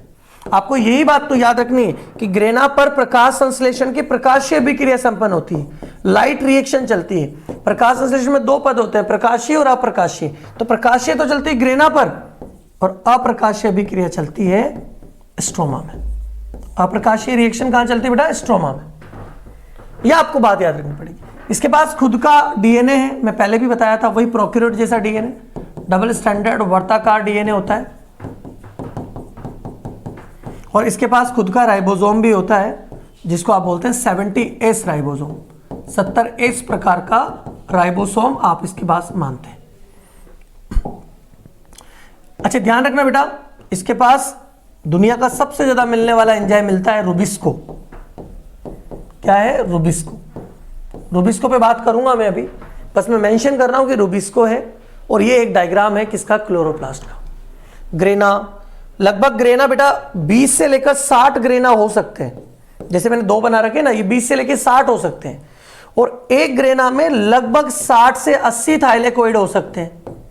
ये छोटी छोटी इकाइयां थाइलेकोइड कितने होते हैं? 60 से 80 थाइलेकोइड मिलकर ग्रेना बनाते हैं। और 20 से 60 ग्रेना होता है क्लोरोप्लास्ट के अंदर, जिन पर ग्रेना पर वर्णकों का समूह मिलता है, जिसको बोलते हैं क्वांटासोम। और ये बाकी स्ट्रोमा है, खुद का डीएनए, खुद का राइबोसोम। और हम आगे बात करें क्लोरोप्लास्ट में, तो क्लोरोप्लास्ट के डीएनए की बात करते हैं बेटा। ये हरित लवक का डीएनए क्लोरोप्लास्ट, ये टोटल का 14%, कोशिका के डीएनए का 14% होता है। जैसे माइटोकॉन्ड्रिया का डीएनए 1% था, वैसे इसका डीएनए कितना है? 14% डीएनए। एक तो आपको ये बड़ी इंपॉर्टेंट बात याद रखना पड़ेगा कि माइटोकॉन्ड्रिया का डीएनए, सॉरी, क्लोरोप्लास्ट का डीएनए कोशिका के डीएनए का 14% और माइटोकॉन्ड्रिया का डीएनए मात्र 1% होता है। क्लियर है बेटा? एक तो ये बात आपको याद रखनी है। उसके अलावा रुबिस्को की मैं बात करूं, रुबिस्को का पूरा नाम है बेटा राइबुलोज बिसफॉस्फेट, राइबुलोज बिसफॉस्फेट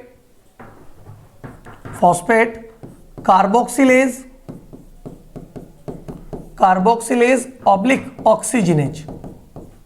क्योंकि रुबिस्को दोनों से भी क्रिया कर सकता है बेटा, CO2 से कार्बोक्सिलेज की प्रेजेंस में और ऑक्सीजन से ऑक्सीजनेज की प्रेजेंस में। तो राइबुलोज बिसफॉस्फेट, तो ये राइबुलोज हो गया, ये विस हो गया, और फिर कार्बोक्सिलेज और ऑक्सीजनेज आ गया। CO2 दोनों से अभिक्रिया कर सकता है, ये CO2 से अभिक्रिया करता है इसलिए कार्बोक्सिलेज, ऑक्सीजन से अभिक्रिया करता है इसलिए oxygenase. Rubisco most abundant protein है, मोस्ट अबंडेंट प्रोटीन मतलब दुनिया में सबसे ज्यादा मिलने वाला प्रोटीन है ऑन अर्थ। पृथ्वी पर दुनिया में सबसे ज्यादा मिलने वाला प्रोटीन कौन है? रुबिस्को। प्रोटीन की जगह आप एंजाइम में लिखोगे तो भी चलेगा, क्योंकि ऑल एंजाइम्स आर प्रोटीन। तो दुनिया में सबसे ज्यादा मिलने वाला प्रोटीन या एंजाइम कौन है? रुबिस्को। अच्छा ध्यान रखना, क्लोरोप्लास्ट की बात करो तो क्लोरोप्लास्ट की 16% प्रोटीन, क्लोरोप्लास्ट की 16% प्रोटीन, क्लोरोप्लास्ट की 16% प्रोटीन रुबिस्को के रूप में होती है, रुबिस्को के रूप में होती है। ये भी आपको याद रखना पड़ेगा, ठीक है। तो रुबिस्को से रिलेटेड कुछ पॉइंट्स मैंने बता दिए। माइटोकॉन्ड्रिया और डीएनए दोनों होते हैं, इसलिए इसको भी अर्धस्वायत्त कोशिकांग प्रोकैरियोट के समान और कोशिका में कोशिका माना जाता है। ये ऑलरेडी मैं बता चुका हूं आप लोगों को। तो एक तो ये हमें बात याद रखनी कि रुबिस्को बिस फॉस्फेट कार्बोक्सिलेज या ऑक्सीजनेस किसका नाम है, मोस्ट अबंडेंट प्रोटीन है ये। क्लोरोप्लास्ट की 16% प्रोटीन रुबिस्को के साथ या रुबिस्को के रूप में पाई जाती है। ये आपका हरित लवक हो गया बेटा। हरित लवक के कार्य अगर कोई पूछ ले तो बड़ा सिंपल काम है, प्रकाश संश्लेषण करना, फोटोसिंथेसिस करना इसका मेन काम है। प्रकाश संश्लेषण, प्रकाश संश्लेषण करना एक, और दूसरा बेटा O2 व CO2 के मध्य, O2 व CO2 के मध्य संतुलन बनाना। वातावरण में O2 CO2 की मात्रा का संतुलन बना रहे, O2 और CO2 की मात्रा का क्या बना रहे, संतुलन बना रहे हमेशा। ये इसका काम है कि प्रकाश संश्लेषण करो और O2 CO2 का संतुलन बनाकर रखो। ये मेन काम है बेटा किसका, रुबिस्को का। क्लियर है मेरे भाई। तो ये आपको रुबिस्को का या क्लोरोप्लास्ट का, ये हरित लवक के मेन काम हो गए। चूंकि हरित लवक के अंदर भी डीएनए होता है तो आप लिख सकते हैं तीसरा काम कि कोशिका द्रव्य वंशागति का नियंत्रण करता है। थोड़ी देर पहले समझाया था मैंने, मतलब जो हमने लास्ट क्लास उसमें समझाया था। तो कोशिका द्रव्य वंशागति का नियंत्रण, नियमन, तो कोशिका द्रव्य वंशागति का नियंत्रण करता है, नियमन करता है, क्योंकि इसके पास भी डीएनए होता है। और जिसके पास डीएनए वंशागति से रिलेटेड तो होगा ही, ये बात हम कर चुके हैं लास्ट क्लास में। तो इस तरह से अपना बेटा ये लवक क्लोरोप्लास्ट खत्म हुआ। आप दोबारा देख सकते हैं बेटा इसको, ये रहा हमारा लवक। मैंने बताया था कि लवक शब्द हैकल ने दिया, ओनली फाउंड इन प्लांट। 3 तरह के लवक होते हैं, एक में कलरफुल वर्णक है, एक में भोजन है और एक में प्रकाश संश्लेषण की अभिक्रिया है। उसके बाद हमने डायग्राम बनाया बेटा, ये देखिए क्लोरोप्लास्ट शब्द किसने दिया, खोज किसने की, उच्च पात्मा में अंडाकार या तस्तरी नुमा होता है। फिर ये डायग्राम है और इसके बारे में बेसिक चीजें अपन ने बता दी। यह आपका कौन है बेटा, ये है आपका हरित लवक क्लोरोप्लास्ट। क्लोरोप्लास्ट के बाद अपन चलते हैं रुबिस्को के पास। अच्छा, रुबिस्को के बारे में तो अपन बात कर ही चुके हैं, रुबिस्को नहीं। अब अपन चलते हैं राइबोसोम के पास। बार बार राइबोसोम आ रहा है तो चलो इसको देख लेते हैं थोड़ा। इसकी खोज का श्रेय जाता है बेटा पेलाडे को, पेलाडे। इसीलिए तो इसको राइबोसोम को पेलाडे के कण कहा जाता है बेटा, ग्रेन्स ऑफ पेलाडे, पेलाडे के कण। क्वेश्चन आए कि पेलाडे के कण शब्द किसके लिए यूज कर सकते हैं, तो पेलाडे के कण शब्द यूज किया जाता है बेटा राइबोसोम के लिए। राइबोसोम की खोज पेलाडे ने की और पेलाडे के कण कहा जाता है। प्लांट में भी राइबोसोम होता है, ये रॉबिन्सन ने बताया। प्लांट में रॉबिन्सन ने देखा था इसको, प्लांट में राइबोसोम होता है, किसने देखा, रॉबिन्सन ने देखा। प्लांट में राइबोसोम होता है, ये किसने देखा, रॉबिन्सन ने। ये आपको ध्यान रखना पड़ेगा। बहुत सारी बातें जो राइबोसोम के लिए होती है, छोटी छोटी बातें, जो अकेला राइबोसोम इन छोटी छोटी बातों को लेकर बैठा हुआ है। जैसे सेल का स्मॉलेस्ट कोशिकांग, सबसे छोटा ऑर्गेनिल, स्मॉलेस्ट ऑर्गेनिल, ऑर्गेनिल मतलब कोशिकांग, सबसे छोटा कोशिकांग। मेम्ब्रेन लेस, एक वर्ड और सुनते हो आप इसके लिए, मेम्ब्रेन लेस, आवरण रहित, भित्ति रहित, झिल्ली रहित ऑर्गेनिल है। मतलब ये ऐसा कोशिकांग है जिस पर कोई आवरण नहीं पाया जाता। प्रोटीन फैक्ट्री, सेल की प्रोटीन फैक्ट्री इसी को कहा जाता है बेटा। कोशिका में प्रोटीन बनाने का काम है, इसलिए प्रोटीन फैक्ट्री, प्रोटीन फैक्ट्री इसको कहा जाता है। आवरण रहित कोशिकांग और सबसे छोटा कोशिका। उसके अलावा बेटा सेल का इंजन, इंजन ऑफ सेल, कोशिका का इंजन कहा जाता है इसको। यहां लोग कंफ्यूज होकर माइटोकॉन्ड्रिया आंसर लगाते हैं, लेकिन ध्यान रखना राइबोसोम को इंजन कहा गया है। कोशिकांग में कोशिकांग, ध्यान रखो, ऑर्गेनिल विद इन ऑर्गेनिल, कोशिकांग में कोशिकांग। देखो कोशिका में कोशिका तो उनको कहा, दोनों को, लेकिन अगर कोशिकांग में कोशिकांग पूछे कि कौन है जो कोशिकांग के अंदर कोशिकांग के रूप में पाया जाता है, तो वो है बेटा हमारा राइबोसोम, क्योंकि खुद कोशिकांग है। और माइटोकॉन्ड्रिया में मिलता है, माइटोकॉन्ड्रिया खुद कोशिकांग है। तो कोशिकांग में कोशिकांग के रूप में पाया जाने वाला कौन है बेटा, राइबोसोम। ये हमें ध्यान रखना पड़ेगा। इंजन कौन है, राइबोसोम। प्रोटीन फैक्ट्री कौन है, राइबोसोम। एकमात्र कोशिकांग बेटा जो यूकेरियोट प्रोकैरियोट दोनों में मिलता है। एकमात्र कोशिकांग जो यूकेरियोट व प्रोकैरियोट दोनों में मिलता है, यूकेरियोट व प्रोकैरियोट दोनों में पाया जाता है, एकमात्र कोशिकांग है। इसके अलावा कोई कोशिकांग नहीं है जो दोनों में पाया जाए। ये अपन को याद रखना पड़ेगा कि एकमात्र कोशिकांग है जो प्रोकैरियोट यूकेरियोट में, भले अलग होता है, प्रोकैरियोट में 70s और यूकेरियोट में 80s, भले अलग होता है बट मिलता तो है एटलीस्ट। ठीक है, अगर मैं इसके संगठन की बात करूं,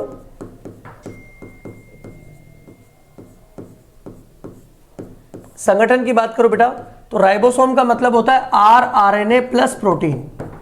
आरआरएनए प्रोटीन के साथ मिलता है तब जाकर बनता है राइबोसोम। हालांकि परसेंटेज थोड़ी वेरियस है बेटा, जैसे 70s राइबोसोम और 80s ribosome, 80s ribosome, 2 ribosome है आपके पास। तो जो 70s राइबोसोम है ना बेटा, इसमें लगभग बता रहा हूं 60% आरआरएनए होता है। ये मैं सब लगभग बता रहा हूं, फिक्स अमाउंट नहीं है, 58-59 के आसपास है ये, पर लगभग ये परसेंटेज चलती है इसके अंदर। और अगर आप 80s को जाओगे ना तो ये परसेंटेज थोड़ी सी बदल जाएगी, 60% के आसपास कौन आ जाएगा, प्रोटीन, और 40% के आसपास आ जाएगा आरआरएनए। ऐसा कंपोजिशन है इसका। और ध्यान रखना, राइबोसोम का निर्माण कौन करता है, तो केंद्रिका द्वारा होता है, केंद्रिका द्वारा, सेंट्रियोल द्वारा, सॉरी न्यूक्लियोलस द्वारा, केंद्रिका द्वारा, केंद्र के अंदर बनता है राइबोसोम। आरआरएनए प्लस प्रोटीन के मिलने से बनता है राइबोसोम। तो ये संगठन है। संगठन की जैसे एक इंपॉर्टेंट है बेटा संरचना, कि अगर अपन राइबोसोम की संरचना की बात करें तो राइबोसोम की संरचना कुछ इस तरह की है कि अगर आप 70s की बात कर रहे हो तो 70s के 2 भाग है, एक है 50s बड़ी इकाई और एक छोटी 30s, और ये आपस में जुड़ गई Mg+2 मैग्नीशियम आयन से। मैग्नीशियम आयन की परसेंटेज ध्यान रखना बेटा 0.01% के आसपास होगा। इस मोलर्डता के अंदर इसकी कंसंट्रेशन होती है 0.01। इससे ज्यादा बढ़ा दोगे तो राइबोसोम जुड़ के डाइमर बना लेंगे। अगर आप मैग्नीशियम की परसेंटेज बढ़ा देते हो, मात्रा बढ़ा देते हो, तो आपस में राइबोसोम जुड़कर डाइमर बना लेंगे। डाइमर मतलब 2 राइबोसोम जुड़ जाएंगे, 3 जुड़ जाएंगे, 4 जुड़ जाएंगे, ऐसे राइबोसोम आपस में जुड़ जाएंगे। अगर मैं 80s की बात करूं बेटा तो इसमें भी 2 इकाइयां हैं, एक बड़ी इकाई है 60s और एक छोटी इकाई है 40s, और ये आपस में जुड़ी हुई है Mg+2 से, मैग्नीशियम आयन से, ये भी उसी से जुड़ी, उतनी परसेंटेज। आपको पता है हर इकाई के अंदर आरआरएनए होता है। बड़ा इंपॉर्टेंट क्वेश्चन है, कई बार नीट में देखने को मिलेगा ये, कि इसके अंदर कोई क्वेश्चन है कि 50 के अंदर कौन से आरआरएनए होते हैं, तो ध्यान रखना बेटा 23s, 5.8s और 5s, सॉरी 23 और 5, क्योंकि अपन 50 पढ़ रहे हैं, मैं 60 सोच के बता रहा था। तो 23s एंड 5s आरआरएनए, ये 2 आरएनए मिलते हैं, और इसके अंदर मिलता है बेटा 16s आरआरएनए। ये आपको याद रखना पड़ेगा, बड़ा इंपॉर्टेंट क्वेश्चन है। 60 की बात करें तो इसमें मिलेंगे 3, 18s, 5.8s और 5s, और इसके अंदर होता है बेटा 18s। इस तरह से हमारे पास राइबोसोम्स में आरआरएनए होते हैं। कौन सा आरआरएनए किस में मिलेगा, ये बड़ा इंपॉर्टेंट बात है। ये डायग्राम बड़ा इंपॉर्टेंट है, यहां से बहुत सारी बातें समझ में आती है। देखो आप देख रहे हो कि 5s इसके पास भी और 5s इसके पास भी, तो ध्यान रखना 5s आरआरएनए दोनों में कॉमन है, दोनों में कॉमन है बेटा, दोनों में कॉमन है। क्वेश्चन आएगी कौन सा आरआरएनए दोनों में समान पाया जाता है, तो हमारे पास एक इंपॉर्टेंट है कि 5s दोनों में समान पाया जाता है। क्लियर है बेटा। ये आरआरएनए एंजाइम की तरह काम करता है। आरआरएनए किसकी तरह काम करता है बेटा, एंजाइम की तरह काम कर सकता है। और अगर कोई आरएनए एंजाइम की तरह काम करता है तो उसके लिए एक शब्द यूज होता है राइबोजाइम। राइबोजाइम का मतलब है, राइबो मतलब आरएनए और जाइम मतलब एंजाइम। अगर कोई आरएनए एंजाइम की तरह व्यवहार करे तो उसको आप राइबोजाइम बोलेंगे। ये एकमात्र एंजाइम है जो अपवाद है, जो प्रोटीन ना होकर आरएनए होता है। भाई मैंने कहा कि ज्यादातर एंजाइम क्या होने चाहिए, protein. Maximum enzymes are protein, मतलब मैं तो यूं बोलूंगा कि सभी एंजाइम प्रोटीन के होते हैं इसको छोड़कर, क्योंकि ये एंजाइम है पर ये आरएनए, और ऐसा एंजाइम जो आरएनए है वो राइबोजाइम कहलाता है। तो क्वेश्चन आया कि कौन सा आरएनए एंजाइम की तरह काम कर सकता है, 23s। कौन सा दोनों में कॉमन होता है, 5s। तो ये बड़ा इंपॉर्टेंट बातें मैंने बता दी। कुछ बच्चे सोच रहे होंगे सर बार बार एस क्यों आ रहा है, तो एस का मतलब एक साइंटिस्ट से बेटा, जिसका मतलब है स्वेडबर्ग इकाई। यूनिट सिवेडबर्ग ने अपने नाम पे दिया है, सिवेडबर्ग। एस किसको दर्शाता है? एस दर्शाता है बेटा अवसादन दर को, सेडिमेंटेशन रेट को। अवसादन दर मतलब कौन? घनत्व, घनत्व को दर्शाता है कि किसका घनत्व कितना है, ये दर्शाता है कौन? एस। जैसे आपने एक बड़ी बॉल ले ली, एक छोटी बॉल ले ली, पानी में छोड़ दिया, कौन कितनी तेजी से नीचे जा रहा है? अवसादन दर, सेडिमेंटेशन रेट, उसको बताता है एस। क्लियर है बेटा? तो एस का मतलब समझ में आ गया आपको। अगर मैं राइबोसोम के काम बताऊं तो ध्यान रखना बेटा, अनेक राइबोसोम, नॉट वन, मोर, अनेक राइबोसोम एमआरएनए से जुड़कर, एमआरएनए के पास सूचना होती है और राइबोसोम प्रोटीन बनाता है, जुड़कर प्रोटीन बनाता है या पॉलीसोम बनाता है, एक संरचना बनाता है, पॉलीसोम निर्माण करता है। और जब पॉलीसोम बन जाता है तो पॉलीसोम का काम है प्रोटीन सिंथेसिस, प्रोटीन सिंथेसिस। अपन कहते हैं ना राइबोसोम प्रोटीन बनाता है, हाँ बिल्कुल बनाता है, लेकिन एमआरएनए के बिना नहीं बना सकता। ये एमआरएनए कहां से आया? डीएनए से। तो जिसके पास डीएनए वो एमआरएनए बना लेगा और एमआरएनए राइबोसोम के साथ जुड़ेगा और प्रोटीन बन जाएगा। तो राइबोसोम का काम प्रोटीन सिंथेसिस है, लेकिन उसको एमआरएनए के साथ जुड़ना पड़ेगा। और एक राइबोसोम नहीं, अनेक राइबोसोम एमआरएनए से जुड़ेंगे, अनेक जुड़ेंगे तो अनेक पॉलीपेप्टाइड श्रृंखला बनेगी, उन पॉलीपेप्टाइड श्रृंखलाओं को जोड़ दिया जाएगा और उनके जुड़ने से जो बनेगा वही प्रोटीन है। तो राइबोसोम का काम प्रोटीन बनाना है, इसलिए इसको प्रोटीन फैक्ट्री कहा गया। एमआरएनए से जुड़कर जो संरचना बनती है वो है पॉलीसोम। एस किसको दिखाता है? सिवेडबर्ग इकाई को। सिवेडबर्ग इकाई किसको दर्शाती है? अवसादन दर, नीचे बैठने की दर को या घनत्व को, अवसादन नहीं होता। दो तरह के राइबोसोम मेन है, 70-80, उनकी इकाइयां हैं, किससे जुड़ी हुई है, उनमें कौन कौन से आरएनए होते हैं, ये बड़ा इंपॉर्टेंट है। और ये थोड़ा संगठन के बारे में मैंने बात की थी। क्लियर है बेटा? ये अपना एक टॉपिक और खत्म हुआ जिसका नाम है राइबोसोम। इसके बाद हमारे पास पढ़ने के लिए बहुत सारे कोशिकांग हैं, जैसे गोल्जी बॉडी, ईआर, लेटेस आएंगे, फिर लाइसोसोम, फिर तारक का है, सीलिया फ्लैजिला, इन सब के बारे में बात करेंगे। ओके बेटा? तो सबसे पहले अपन लेते हैं किसको? इसके बाद गोल्जी बॉडी को, क्योंकि अपने कुछ कोशिकांग तो हो गए और कुछ हमारे बाकी है।